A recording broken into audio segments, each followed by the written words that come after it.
Welcome. We are so glad that you are here today for our monthly Lunch and Learn series. I do see a lot of familiar faces, so that shows me that you're very interested in our program. So thank you again. This is sponsored by both High Point Regional Health System and Cornerstone. We do these programs as an outreach to the community. A lot of you are probably here because your employer told you about our series, and some of you may be patients as well.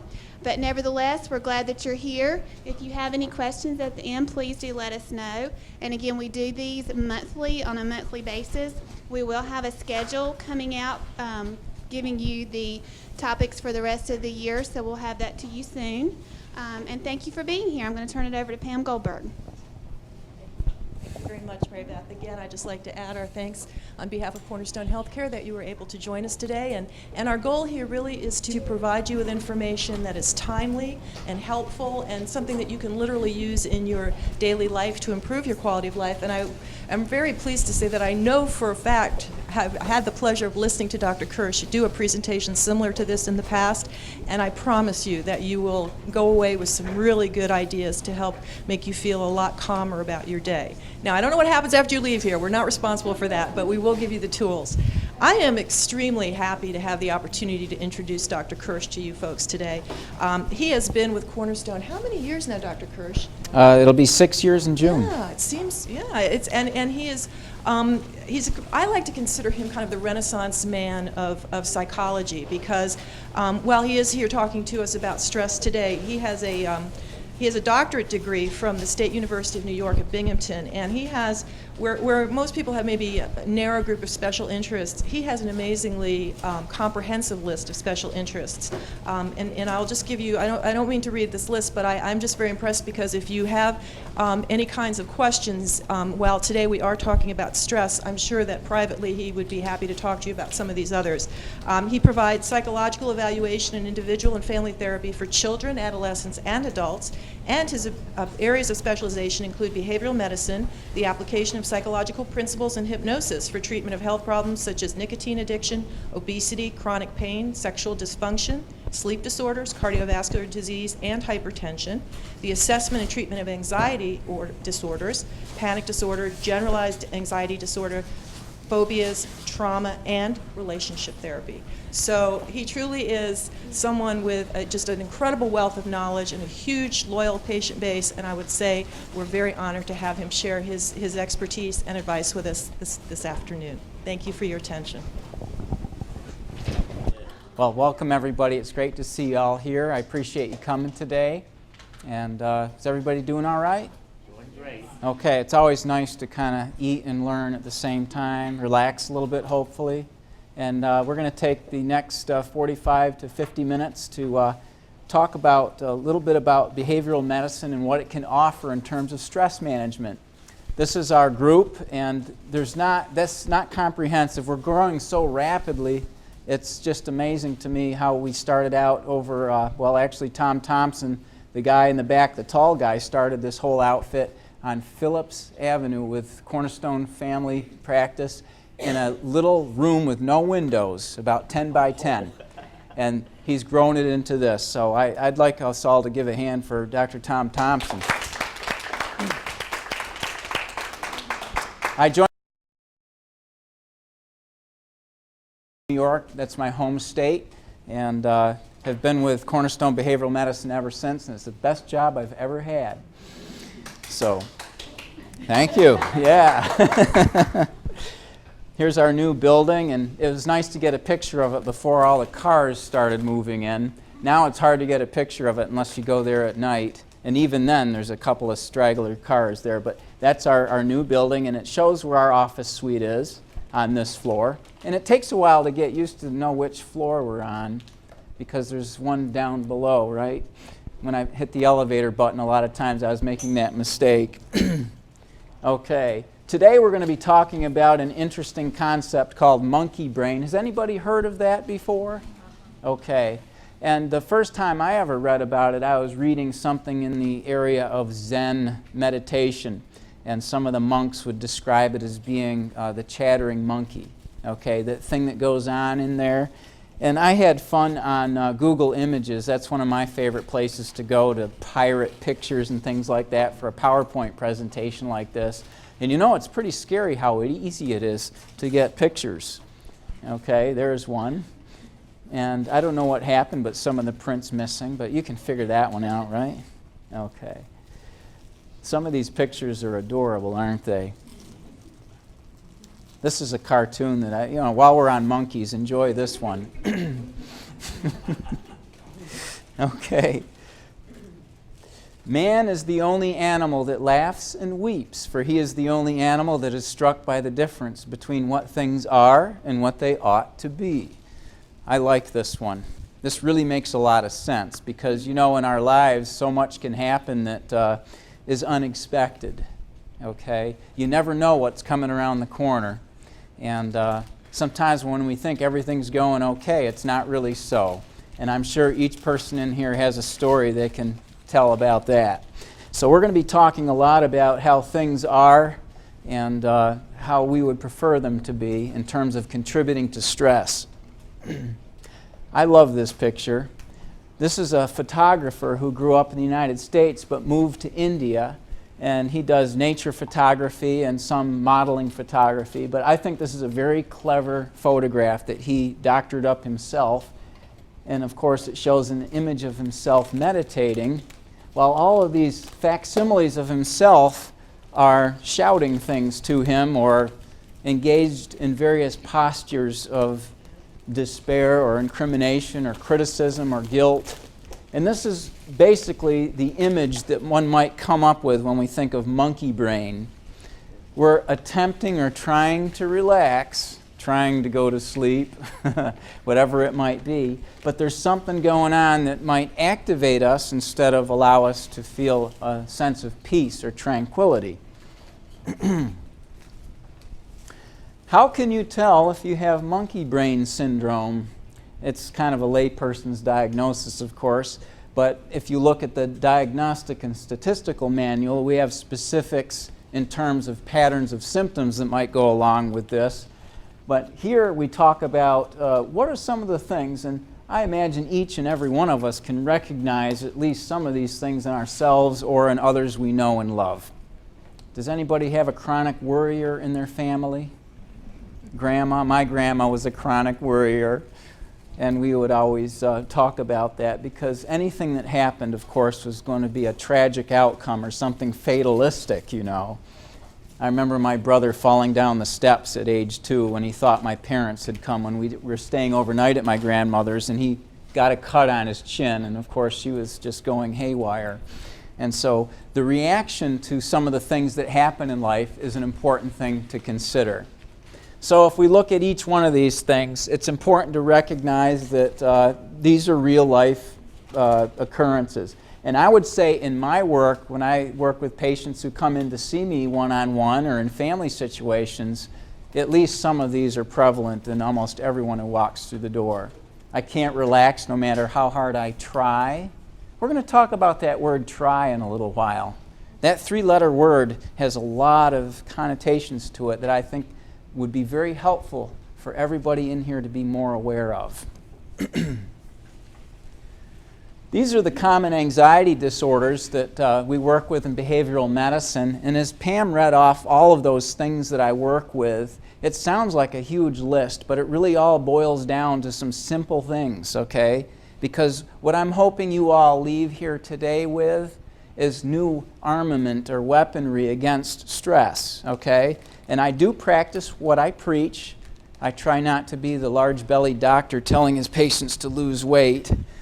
So in this case, I do try to, see how easy that word is to say, try to practice? Anybody here trying to quit smoking or lose weight? I'm trying to quit smoking, but I'm trying to gain weight, but I cut back on my smoking, but I just can't seem to quit. It just goes up. It's a tough one. Yeah, trying is a very interesting word because almost all the time when we use that word, we are kind of putting it on ourselves that it's not a success. We're still in the process of attaining the goal, and it hasn't been attained yet. So trying isn't doing. We're going to talk about that some more later. if we take a look at anxiety disorders, we might recognize some of these things in ourselves. And if anybody reads the Diagnostic and Statistic Manual or a medical diagnosis manual, pretty soon we feel like we've got those symptoms, you know. They call that the medical student phenomenon. You might know somebody who's a Vietnam War vet, for example, who experienced some awfully traumatic things. Or even somebody who's just lived in the United States and experienced a natural disaster or a horrible crime in which they were traumatized. Those can have lasting effects in terms of stress, development of stress. Living with somebody like that, with that diagnosis, with post-traumatic stress disorder, the fourth one down, can be very stressful. Nightmares, flashbacks, mood changes, propensities toward alcohol and drug abuse. There's all kinds of things that come with that just by itself.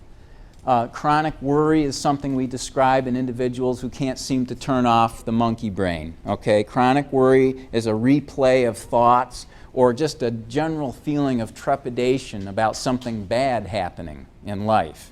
Doom and gloom. Okay? Some outcome that's going to be unacceptable to us.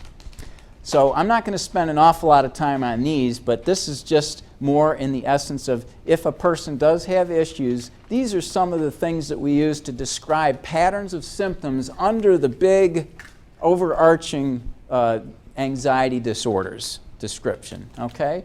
So does anybody have any questions about any of these? Okay, let's move on. What can I do about it in terms of it being stress or anxiety that's difficult to control? And what direction do I go in? Okay, we're looking for something that makes sense. Building a frame of reference is what's key. All new skills that we learn in life require building a frame of reference. I doubt any of us was born learning how to drive an 18-wheeler right away. Okay? It's something that you have to practice. Learning how to drive a car is building a frame of reference. Learning algebra, learning how to walk for the first time as a toddler. Okay? So what can I do about it? Today we're going to be talking about specific skill sets. By the way, that's a weather vane on the roof of my father's garage in Vestal, New York, on Bun Hill. Viable psychological solutions. Psychology is the science of the study of human behavior. And in that science, we've done a lot of research in psychology to determine approaches or techniques that can help people deal with the ins and outs of this journey we call life.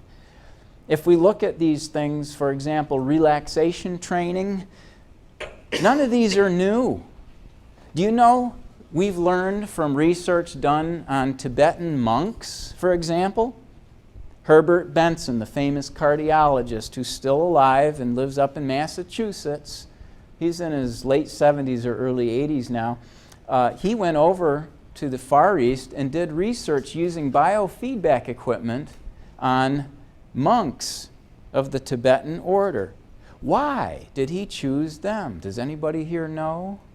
Has anybody read his marvelous book, The Relaxation Response? It's a fantastic read, and it's on that reference sheet that I gave you. Oh, it depends on where you get it. You can get it used. Yeah, the library will likely have it. It's a fantastic book. And he chose them because Tibetan monks tend to be some of the happiest people who walk the face of the planet. Of course, their life is very ordered and scripted, and a lot of them living in monasteries are very comfortable because they have a designated routine. None of them has raised children. Okay? Yeah. And so there's a little bit of a magical component to it. But we did learn things from them that they practice meditation techniques that are thousands of years old. So really what psychology has learned has been put in more modern language, but is of things that have been around for a long, long time. We do not have the corner on the market of how to relax. How many self-help books are there out there, folks? Anybody want to take a guess? Hundreds of them, okay? Now, if any one of them worked, why would we need so many? Okay? And each one of them, of course, has overlap with the others. There's core issues that I want to share with you today to save you a lot of time in pouring through these books and thinking that you have to get this big stack of books to read in order to experience a good quality of life. So we're going to be talking about some of these techniques, and I'm going to share one of them with you that's one of my favorites. Of course, all of these can be a favorite, but each one of these has a lot of merits, and they all have overlap with each other. That's in my hometown. Transition to new learning and growth. Here we go. Anybody know what Excelsior means? It's Latin, and it means ever higher. Always learning and growing. Okay? That's the goal of my talk today, is to promote hope and inspiration in each one of you to learn how to cope with stress in your own meaningful way. Every self-help book ever written describes a lot of techniques that might work for some but not for everybody. When I was a graduate student and I was in the psychology practice and training clinic learning how to be a psychologist and help people, I learned how to do relaxation training, helping people to relax. And I was working with this young lady who really was stressed out and anxious and couldn't relax and had sleep trouble and panic attacks. And she had an elevator phobia too. She would not ride on elevators. Claustrophobic sense, being closed in, loss of control. And so I thought, well, maybe a beach scene would work really good for her because, you know, I like the beach, and I thought that was a really good idea, and I'd heard it on tapes before. Back then it was tapes, not CDs, prior to the digital age. And so I came up with this marvelous scene, and I'm telling her all this imagery I'd worked up in practice, and I kept my voice very calm and charming and gentle. And she started getting more nervous, and it wasn't working. It was backfiring terribly. And then I stopped, realizing this isn't going anywhere. And I could tell because she's fidgeting in the chair. She wouldn't keep her eyes closed, but she was trying. There's that word again. Finally, she said, Dr. Kirch, I can't do this because as a little girl, I was bitten by a dog on the beach. I don't like the beach very much. And so you really have to recognize each person's conditioning history and what's meaningful to you as an individual in order to experience true relaxation. So here we go through, and you know, this is a famous historic landmark that goes from Johnson City to Binghamton, New York on Main Street. Here we're looking in a easterly direction, and that Main Street goes through the Triple Cities. And Endicott Johnson, the famous shoe company, had erected these for their workers as boundaries between the three cities. And so I always thought it was kind of a portal into a new dimension. Okay, so I took a picture of that some years ago, and I like to use it in my presentations. So here we go. Now's the time for learning. The roots of our early learning experiences are very important. Just like I described what happened to the young lady on the beach with the dog, and there's a movie coming out too, isn't there? It's already out. Soul Surfer. Has anybody seen Soul Surfer yet? No. Okay. Do you know what it's about? A girl who's 14 in Hawaii is surfing, and she's excellent. She's a competitor. And she's with her friend, and sadly her arm gets torn off by a tiger shark.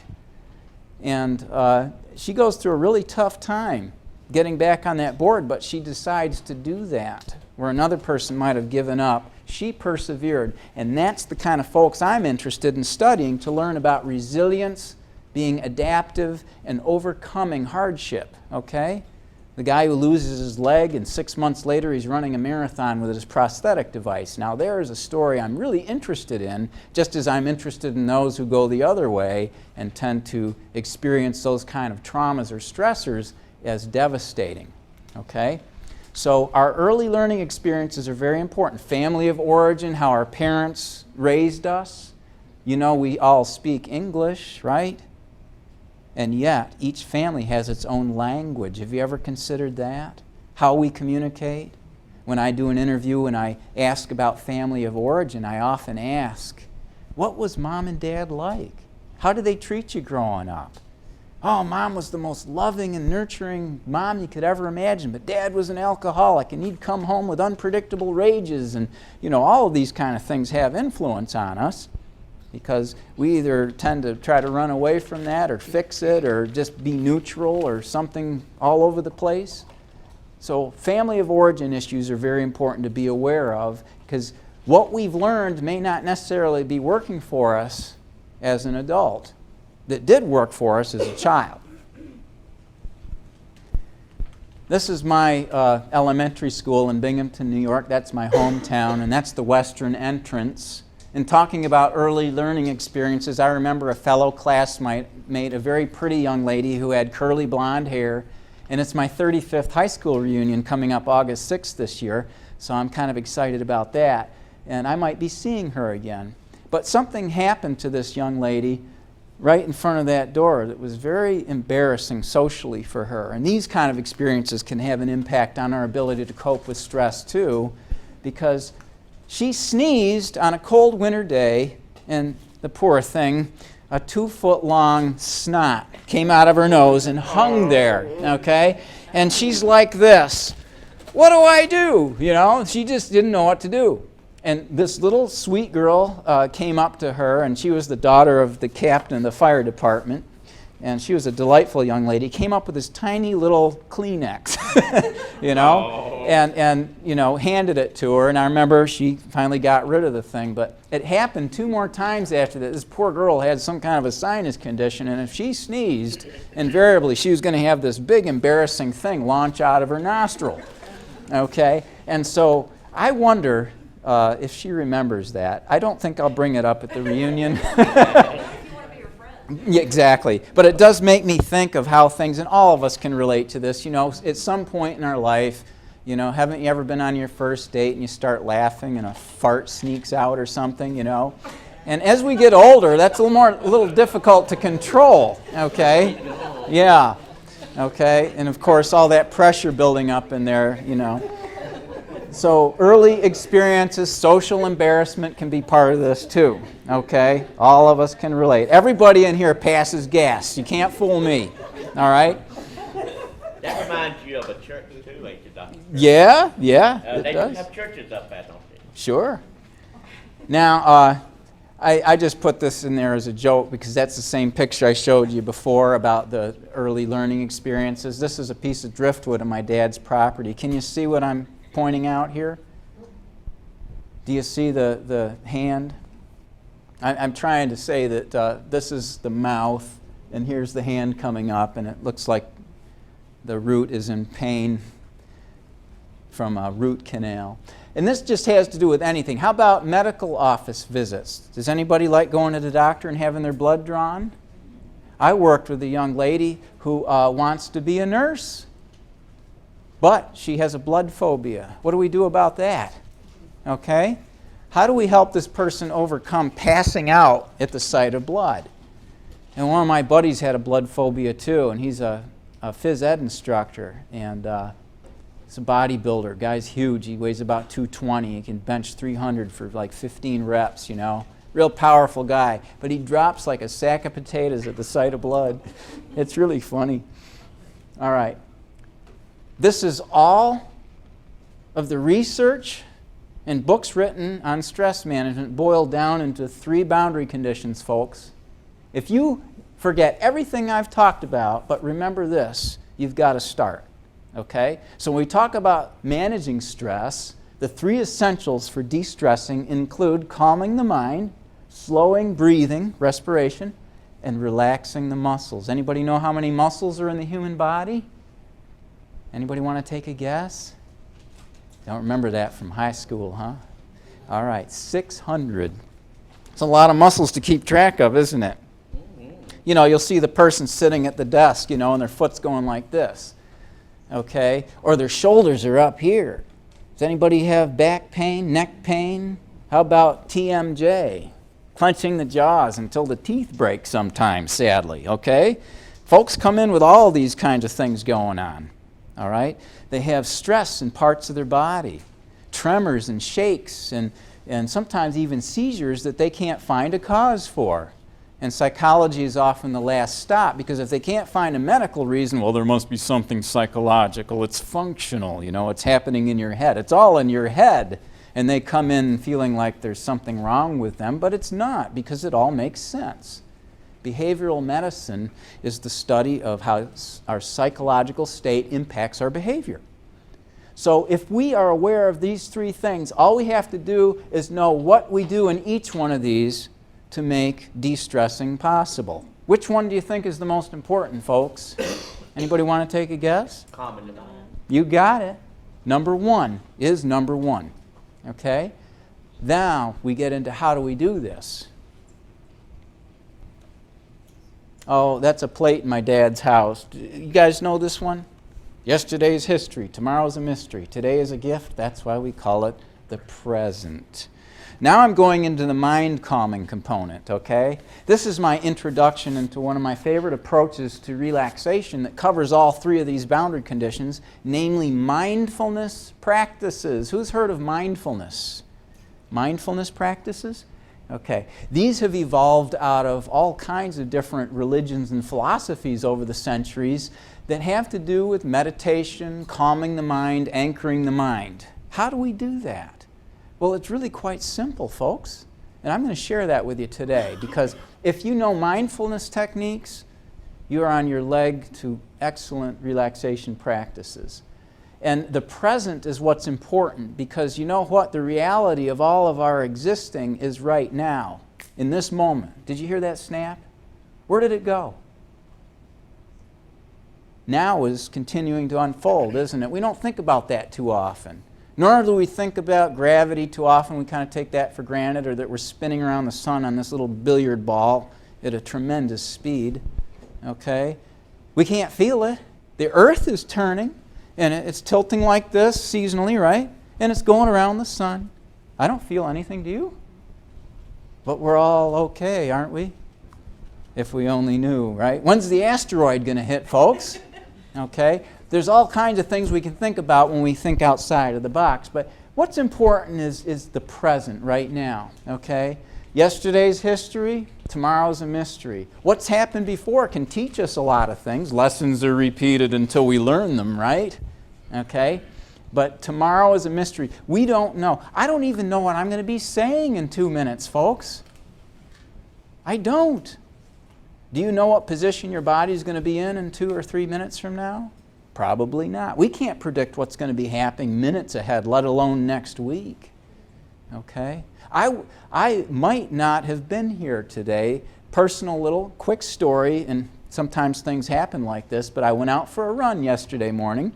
I usually go about 4 to 5 miles, and I was out at 5:30. 10 minutes into my run, I'm going along a street that has no shoulder. It's not a very safe place. I was going against any traffic that might be coming, which is almost non-existent at that hour, and I saw a car coming, so I moved off the shoulder. And I'm going along, you know, minding my own business. Got my little miner's light on, you know, I don't go in black clothes at night, you know. I don't have a suicide thought. But anyway, here comes this car, and I gave it plenty of room, and at the last minute, that car swerved to hit me. And if I didn't do this, I wouldn't be standing here. Okay, I had a second to react. And the car raced on by, going back on the road, ran the stop sign. I couldn't get a license number. It was a white sedan. So anyway, that was quite a shocker. And I'm glad I had 3 more miles to go because I had to burn off that adrenaline, okay? Because you know what happens when we get stressed out? All this adrenaline stuff builds up in our blood. Cortisol, the glycogen stored in our blood, in our liver, and our muscles to activate fight or flight response, okay?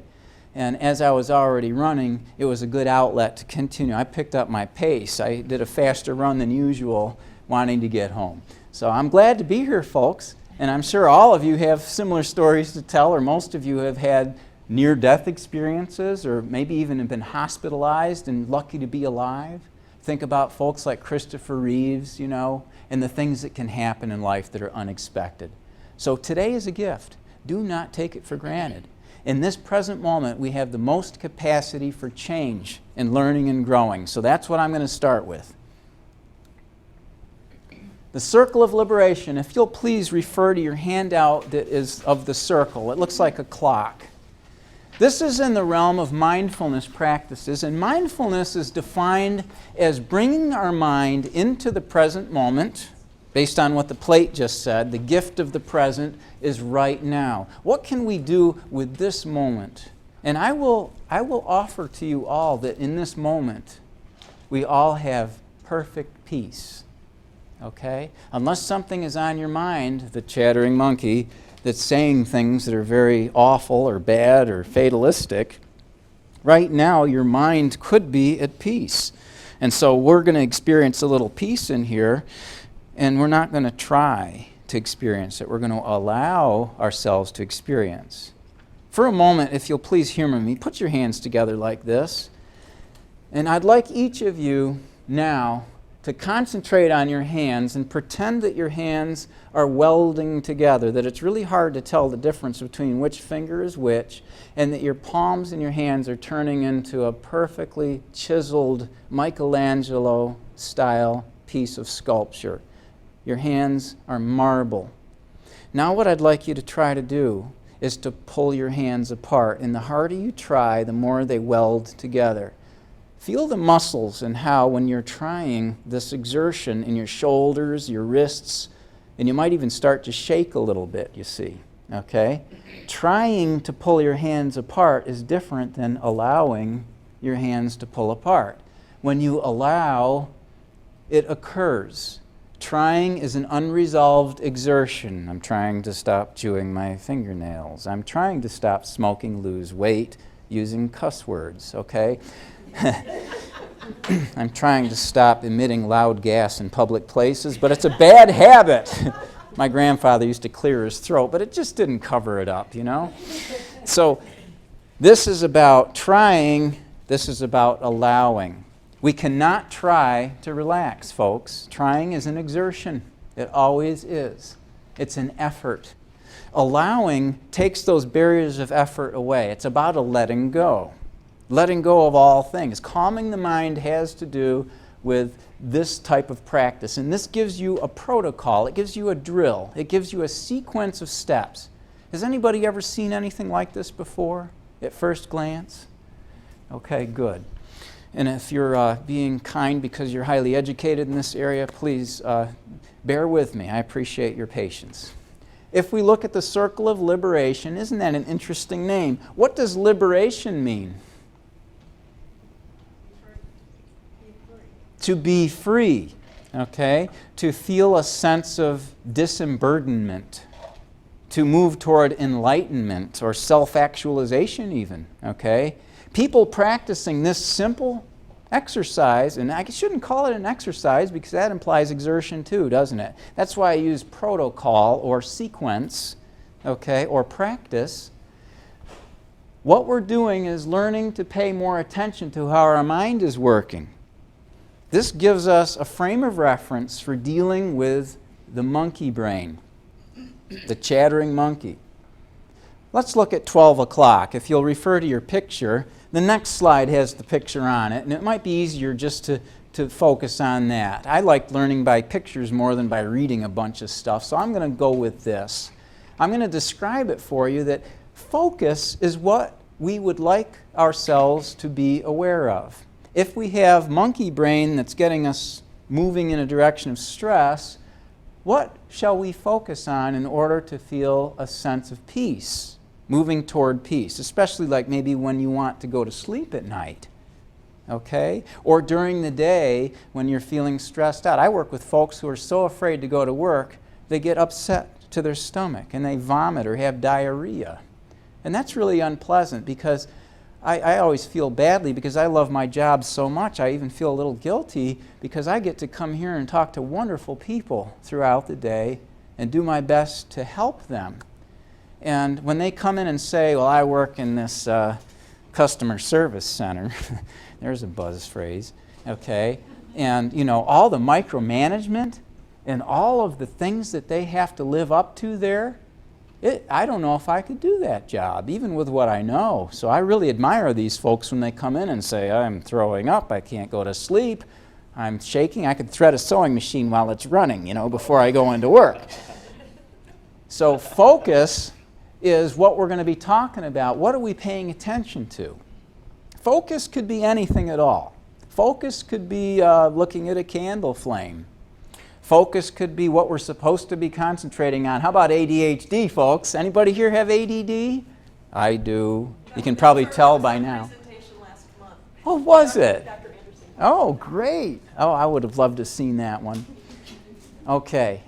So ADD is basically, we're channel surfing. And we all do this. There's a great book written by a guy named Wallace called The Attention Revolution. And he describes 10 levels of attention. What we're paying attention to is very important, okay? And if we're paying attention to something, it's going to have impact on our behavior.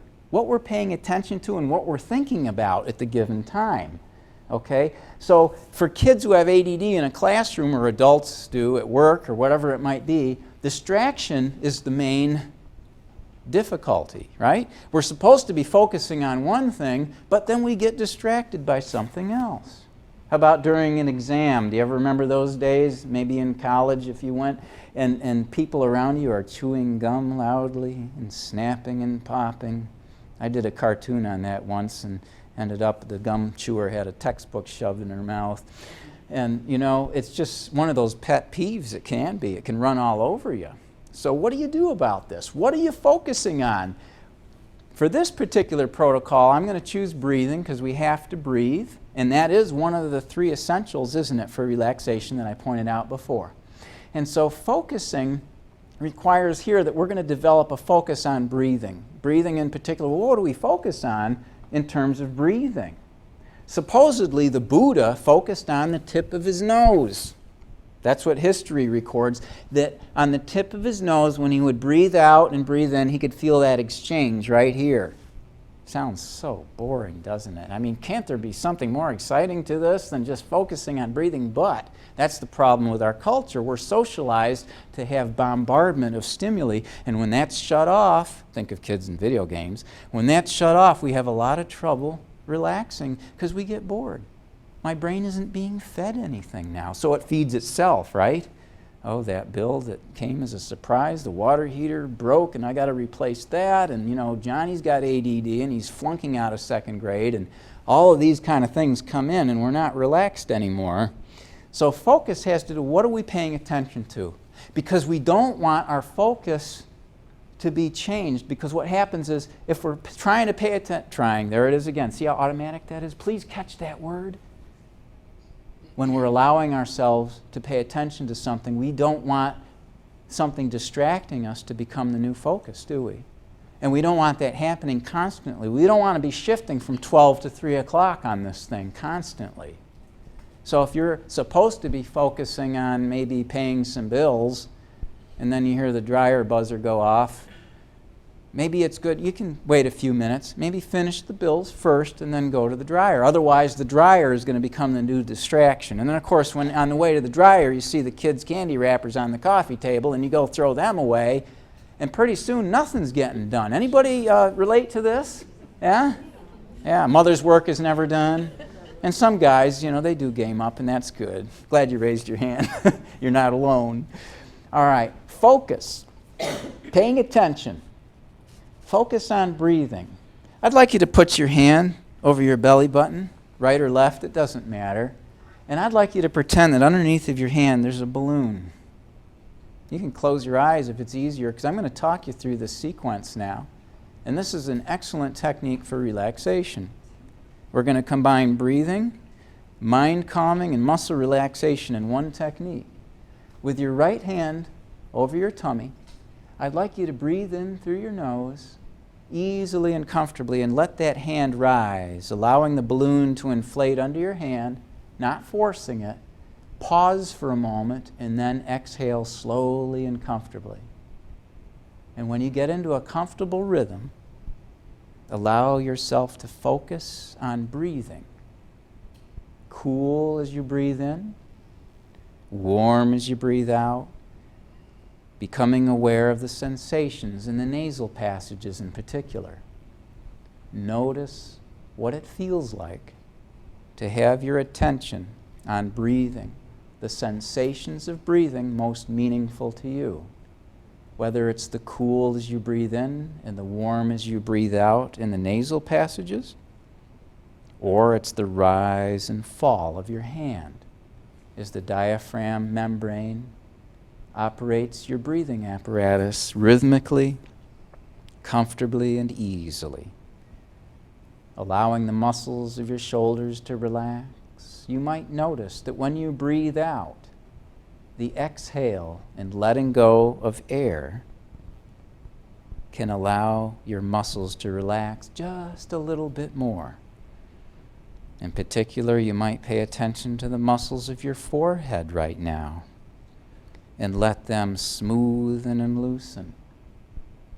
The muscles around your eyelids, so that if they're open, they're relaxed, or if they're closed, they're gently closed. The muscles of your tongue and jaws relaxed, lips together, teeth apart, breathing easily and comfortably. And if you've been able to focus on just breathing, that's excellent. But distractions may come in, and it could be anything. You might suddenly become aware of the ventilation system operating in the ceiling that's been there the whole while, and my calling your attention to it would be a distraction from breathing. What I'd like you to do is just become aware of any distraction as if watching your own thoughts. How revolutionary. Watching your own stream of consciousness. You might imagine yourself in a movie theater watching the movie screen right now, and your thoughts are simply projected on the screen. Noticing and observing without judgment, without bias. Watching your own thoughts easily and comfortably from afar. And the next time you exhale, gently remind yourself to release those distractions and return back to breathing.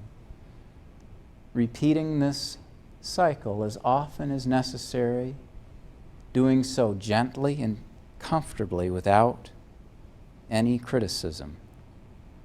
Although it sounds simple, for some it may be challenging, others may be easy.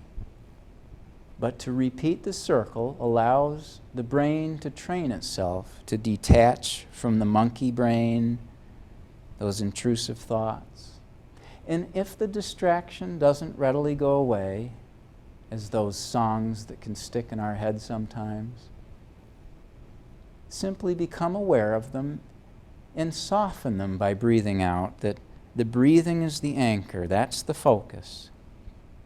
Allowing breathing to be slow and regular, natural and comfortable. Always returning to the breathing. No matter what, allowing for just a few more moments of becoming aware of any distractions and releasing them and returning back to the focus of cool in and warm out. Emptying the mind. And if the mind isn't empty, just allowing it to be as it is without judgment, just watching, simply observing. I'm going to fall silent for about 30 seconds and allow you to practice without the distraction of my voice. And after that, we'll bring ourselves back to a nice, alert state of conversational awareness to talk about the experience a little bit and get some individual stories or descriptions of what it was like. Go ahead and practice the circle on your own for about 30 seconds.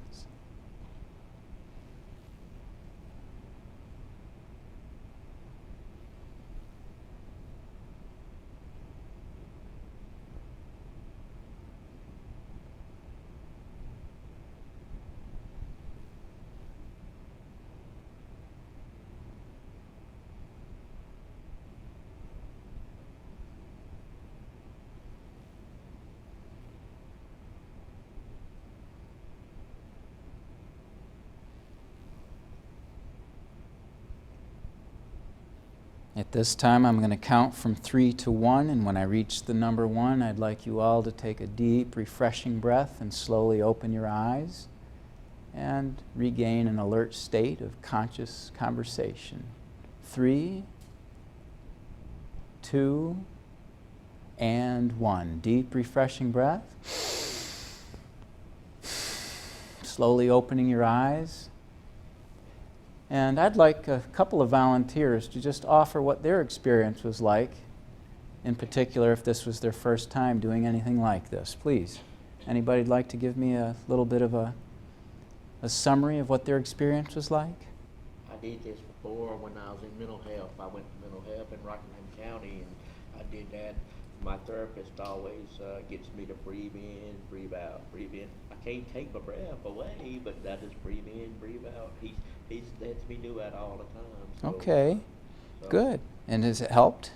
It helps me out a whole lot. Excellent. It really does. Okay, good. I'm trying to get that fear out of me. And there's that fear just won't go away. The try is the part that can get us stuck. So if you'll consider replacing the word allow yourself to dissipate the fear. And to dissipate fear, all we have to do is introduce trust. Billy Graham wrote this wonderful book called The Journey. Anybody read that one? Fantastic read. In The Journey, he describes and asks the question, what is the opposite of fear? Trust. And I love it. It's so simple, and it makes so much sense because you know fear is always associated with some type of punishment. Like something bad is going to happen to us. And the punishments include rejection, loss, physical pain and suffering, death. In all, it's a threat to our integrity, isn't it? Because we're all integrated beings. I like my right arm, and I like my legs. I can run on them, although yesterday morning they might have been taken out from under me. So glad to have these guys still. No promises for tomorrow. So, yes. I actually began to dream. I was drifting in and out, kind of like, but I wasn't falling asleep. Because I would catch myself dreaming, being in the dream, and then remembering that I'm supposed to be relaxed. So in your experience, you felt like you were kind of going into a dream state. Oh, I was definitely dreaming. You were dreaming. That was quick. Okay. And what was it like for you to have that happen? It was, well, you know lucid dreams, right? When you have lucid dreams where you kind of wake up and you know that you're dreaming. I have a lot of those. Okay. What happened here was I was actually getting to that point where I was dreaming, and then I would realize that I was dreaming, and I'd get back to breathing. So I was in the dream, I was in my mind, but I had to get back.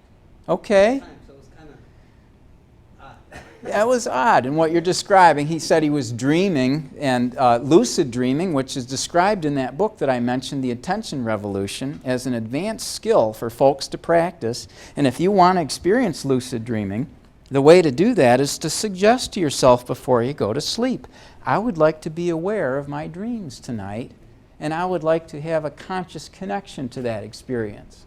And you might even suggest to yourself, I would like to have a flying dream tonight. I'd like to be able to jump off of a low wall and glide through the air, you see. And if you make a suggestion like that before you go to sleep and practice that on a regular basis, it might happen. Lucid dreaming is a very interesting experience, but see, that was a distraction from breathing. But if it was a pleasant distraction and you're okay with it, you can shift that to your new focus to get into the dream and suggest how it might play out. Now we're getting into self-guided imagery, which is an extension of mindfulness. Self-guided imagery has to do with the words that you speak to yourself to guide yourself through life. You ever see people in the common room or the copy room and they're busy bustling around and they go, okay, and they move on to the next thing? What is that? Self-comforting, self-guided imagery, and a short word of, okay, I'm okay. Got to go to the next thing, right? Okay? And so we're doing this constantly, but we take it for granted. It's very important. And I'm glad you brought up that example because it leads into the advanced approaches to relaxation that have to do with what you say is very critical. I can't stand George. He's such a jerk. He runs all over me. She makes me sick. That idiot tailgating me is a pain in my neck. When we say things like that, those words activate us in that direction, and it's a form of self-hypnosis, folks. Self-suggestion, self-guided imagery, negative language is pervasive in our culture. And I'm going to encourage all of you to please try to put the filter on and catch it before it takes. Identify those negative thoughts. Challenge and reframe them into something positive, no matter what the experience. Nothing is so bad that isn't good for something. So just off of this young fellow's experience, we can go into a really cool direction of enhancing this technique. Any other thoughts on what you just said, or I thought it was pretty pleasant. you enjoyed it? Okay, it was good. All right. The main thing is however you do it, and each individual here. That's why I love to get individual experiences of what this is like.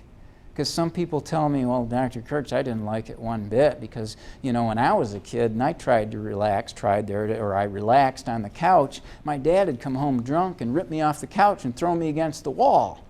So I had to be hypervigilant. I had to watch. So for some people, relaxation is a real threat until they can get that acquired taste for being able to feel safe in that state. Vietnam War vets or anybody who's experienced trauma can attest to that challenge. Any other experiences that you want to share? Did anybody? Yeah. I kind of got lightheaded. You got lightheaded? Okay, that's a sign of relaxation. Tingling in the fingers, believe it or not. Because when a person is relaxing, it changes the blood flow in the body.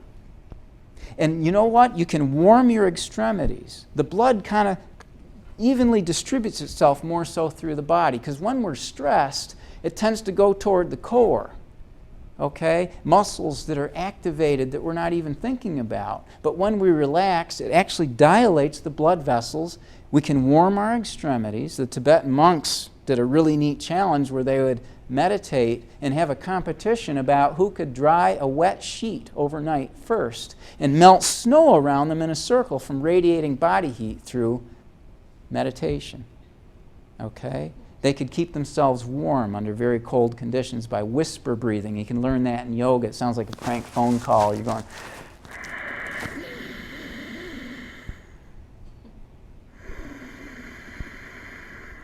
Restricting the throat into a whisper and slowing the breathing down can allow the extremities in the flesh and the outside of our skin to warm up. You can actually do amazing things in that state. So that's interesting. Did you enjoy the experience?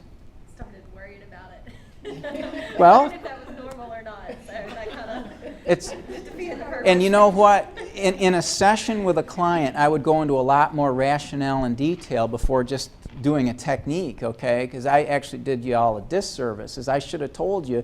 You can expect bodily sensations like tingling in your fingers or extremities, lightheadedness, your muscles or body feeling heavy. Some people go into different states, okay? Hypnosis has a lot of these types of inductions. When we do an induction with hypnosis, we elicit a relaxed state, okay?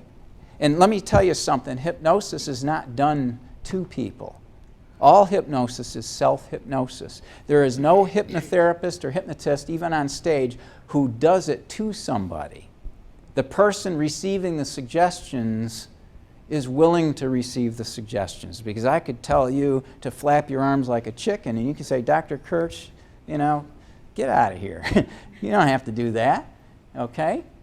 And stage stuff has an awful lot of suggestion and expectation built in. Think of a wedding. And you don't really want to marry the guy, but all the invitations have been sent out and everybody, yeah, okay?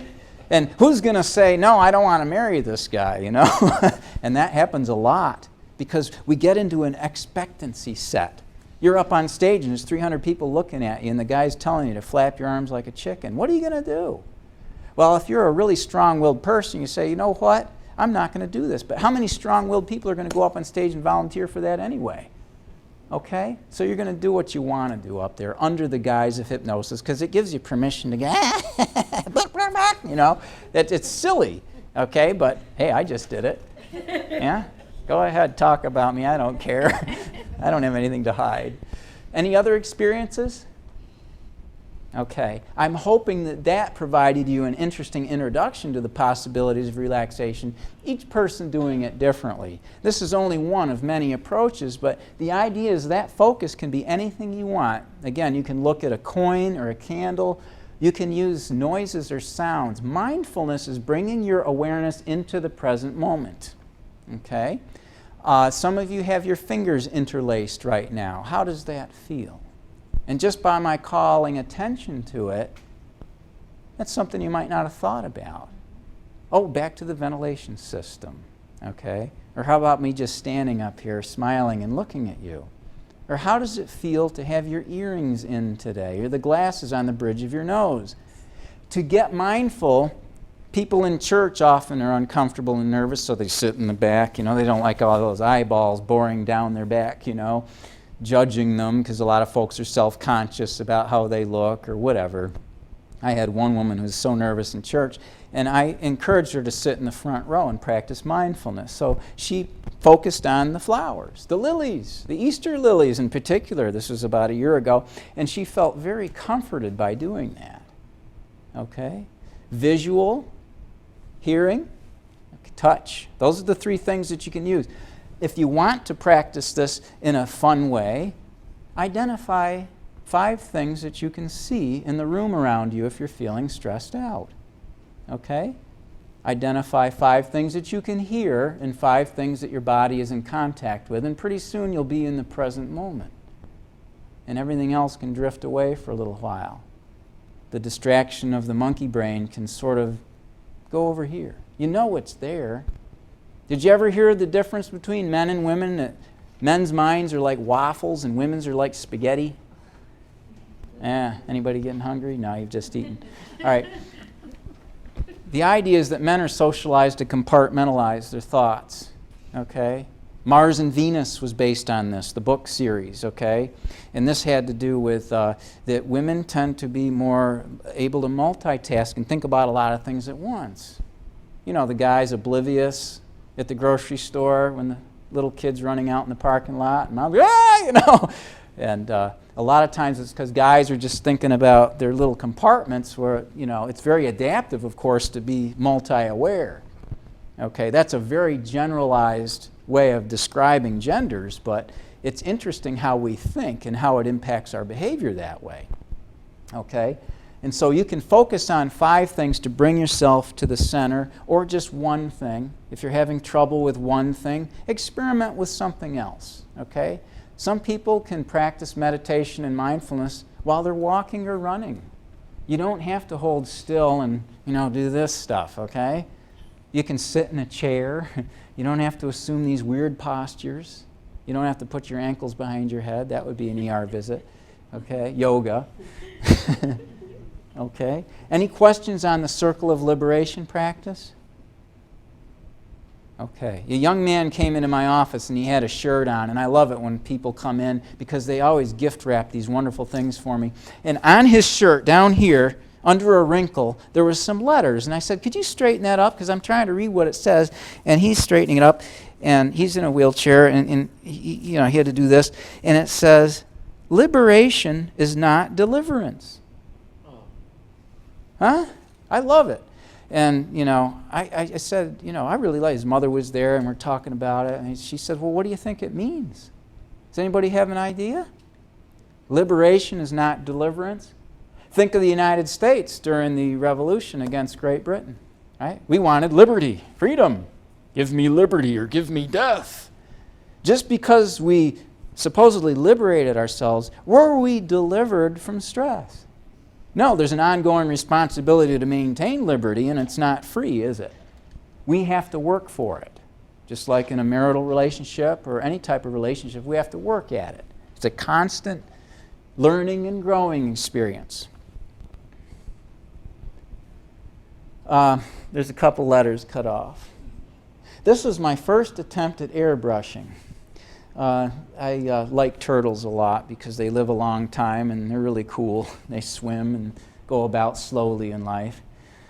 What I would like you to take from here is the concept of this mind of ours, and calming the mind can be a prison or a playground. Your choice. Our mind is a prison if we operate through life as a victim to circumstances beyond our control. Quickly we can get into the serenity prayer, right? God, grant me the serenity to accept the things I cannot change, the courage to change those things I can, and the wisdom to know the difference. Okay? The one on the bottom tucked into the shell. That's what turtles do when they're scared, right? And the more you mess with them, the more they tuck in. Moms and dads can relate to this with their kids, you know. The more you push them, the more they withdraw and shut down. And if you don't do anything, nothing will get done either. And that puts you in a double bind, doesn't it? Okay? And that's a tough one. There's a delicate balance. Turtle shelling has to do with not exploring, not being willing to come out and learn and grow. We feel stuck because we're too afraid of the consequences. Some type of punishment might occur. We might get hurt. Or somebody might discover how we really feel about something. And then people also have trouble experiencing their own emotions. They're afraid of their own feelings sometimes. And a lot of kids and adults alike will hide their feelings because they're too unpleasant. So turtle shelling describes individuals who have a lot more trouble with the learning and growing process, introspection, being willing to talk about their feelings. There's a word for it. It's called alexithymia, difficulty connecting with one's feelings and emotions, which really rule an awful lot of our behavior, because you know our emotions can quickly eclipse rational thinking, right? Like going back to that wedding thing. Oh, there's so many people, you know, and they're all expecting me to follow through with this, and not a good decision. Got to pay attention to thoughts and feelings. The playground has to do with the willingness to explore, the willingness to allow yourself to engage new activities, to take that leap of faith so that you can feel a sense of moving ahead and not feel stuck. Okay? I will argue there are people in prison right now, in a jail cell, who are more free in their mind and spirit than people walking the streets. Prisoner playground. Great books related to today's talk. Feeling Good by David Burns. Excellent book. It's in a paperback version. It's not very expensive. It's been around for a long time. David Burns is a psychiatrist. He does talks all over the world. He does a really great little 5-step thing on communication skills. 5 magic steps to communication. The Relaxation and Stress Reduction Workbook is a famous one. This is one of my favorites. It's got a whole bunch of different techniques and approaches in it, including progressive relaxation, self-hypnosis, meditation, autogenics, imagination, refuting irrational ideas. There's so many different things. Nutrition is in here, folks. Okay? Coping skills training, biofeedback, exercise, assertiveness training, breathing, time management, thought stopping. A lot of different names, but they all boil down to 3 things: calming the mind, slowing the breathing, relaxing the 600 muscles of the body. Self-Hypnosis is a fantastic book. It's gotten some pretty good reviews. It's available on Amazon. All of these are. And that is one of the most quick and powerful techniques that one can learn how to relax. I will encourage any and all of you to look up self-hypnosis and read about it, learn about it. Anybody can practice it. We do it all the time anyway. You drive in your car and, geez, how did I get here so fast? We can go into a trance, waiting at that red light that seems to take forever and moaning about it, you know. And the same red light, a different day, people are beeping at us to go. What's the difference? Time compression occurs, time flies when we're having fun, because we're so focused on something. Self-hypnosis is a very powerful approach to relaxation. Wherever you go, there you are. This is a mindfulness, meditative type of a book. John Kabat-Zinn is a colleague up in Boston. He is a student of Herbert Benson's, and he runs a clinic up there that helps people with full catastrophe living, those diagnosed with Lou Gehrig's disease or MS or diabetes, terminal illness, those dealing with end-of-life issues, to help them cope, okay, with this radical change in their experience. Fantastic book. The Relaxation Response is the old classic by Herbert Benson, the cardiologist up in Boston, the teacher of John Kabat-Zinn. And these are some of my favorites, but you can find others that have an awful lot of overlap and similarity to them. That's the picture I'm going to leave you with today. I thought it was kind of peaceful. What a beautiful scene, silhouette. I would like you to learn the possibility of going to a happy place, It sounds kind of cliche-ish, doesn't it? You see it in the movies all the time. Oh, come on, George, go to your happy place. You don't have to be so stressed out. Does anybody here have a happy place in your mind? Do you have an image of a place that you can go? And I'm hoping that all of you can consider that as part of, you could make that your focus in the circle of liberation. I think of Picnic Rock on Oteokwa Lake in Pennsylvania. It's a beautiful sedimentary rock covered with moss and shaded by hemlock trees in a forest, and you can hear the wood thrush sing, and the lake is beautiful and calm. Very peaceful spot. That's one of my many happy places. And I would like each one of you to consider developing something like that, because invariably when I ask adults, even well-educated ones, they don't have a place like that. But when they think about it, it can come up.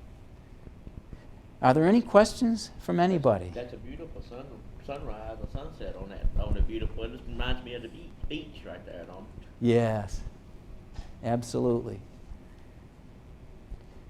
Well, thank you so much for coming today. I hope you enjoyed yourselves and you can take something out of here that'll be useful. Have a great rest of the week. Thank you. Thanks. Thank you again for being here. I hope everyone feels relaxed and focused. And your homework for this time will be to find your happy place. And next month we are hoping to have a topic about sleep disorders. So we'll make sure that your employer is aware of this program, and we'll have some flyers around the building as well. So thank you for being here, and enjoy the rest of your day. Thank you.